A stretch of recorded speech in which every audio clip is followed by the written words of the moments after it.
Hello friends, എല്ലാവർക്കും ഏറ്റവും പുതിയൊരു കളക്ഷൻ അപ്ഡേറ്റ്സ്. അതാണ് നമ്മുടെ വിഷു റിലീസ് ചെയ്ത ചിത്രങ്ങളായിരുന്നു. വർഷങ്ങൾക്ക് ശേഷം ആവേശം പറഞ്ഞ മൂവി. അപ്പോൾ രണ്ട് ചിത്രങ്ങളുടെയും ഒരു കോടി ക്ലബിൽ കയറിക്കുന്ന അപ്ഡേറ്റ് നമ്മൾ പറയാൻ വേണ്ടി പോകുന്നത്. ആവേശം എന്ന് പറഞ്ഞ ചിത്രത്തിൽ മോനെ ഹാപ്പി അല്ലയും രംഗണ്ണനും നമ്മൾ ഒരിക്കലും മറക്കില്ല. തിയേറ്റർ ഒരു ആവേശം പൂരപ്പുറമ്പാക്കിയ ഒരു അവസ്ഥ തന്നെയായിരുന്നു. ആവേശം എന്ന് പറയുന്ന മൂവി കേട്ടപ്പോൾ എനിക്ക് കിട്ടിയതും അവിടെയുള്ള ഒരു അവസ്ഥയും അത് തന്നെയായിരുന്നു. അപ്പോൾ ആവേശം എന്ന ചിത്രം ഏകദേശം 50 കോടിക്ക് മുകളിൽ കളക്ഷൻ നേടിയിട്ടുണ്ടെന്നാണ് നമുക്ക് കിട്ടിയുള്ള അപ്ഡേറ്റ്. അതുപോലെ തന്നെ വർഷങ്ങൾക്ക് ശേഷം എന്ന് പറയുമ്പോൾ ഒരു ഫാമിലി ഓഡിയൻസ് ഏറ്റെടുത്ത അവസ്ഥ തന്നെയാണ്.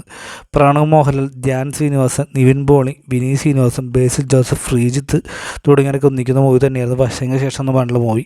വർഷങ്ങൾക്ക് ശേഷം ഒരു ഫീൽ ഗുഡ് മൂവി തന്നെയാണ്. ഒരു സൗഹൃദത്തിൻ്റെയും സിനിമയുടെയും കഥ പറയുന്ന മൂവി തന്നെയാണ്. അപ്പോൾ സിനിമ പ്രേമികളൊക്കെ എന്തായാലും കണ്ടു ചെയ്യുന്ന ചിത്രം തന്നെയായിരുന്നു വർഷങ്ങൾക്ക് ശേഷം. അതെനിക്കൊരു ഏവറേജ് അനുഭവമായിട്ടാണ് തോന്നിയെങ്കിൽ പോലും ആവേശം എന്ന് പറഞ്ഞ ഒരു ആവേശം തന്നെയാണ് സൃഷ്ടിച്ചത്. എങ്കിലും രണ്ട് ചിത്രങ്ങൾ 50 കോടി കളക്ഷൻ നേടിയിരിക്കാൻ ടോട്ടലി നമ്മുടെ മലയാള സിനിമ നേടിയിരിക്കുന്ന ഈ മാസം 100 കോടി രൂപയാണ്.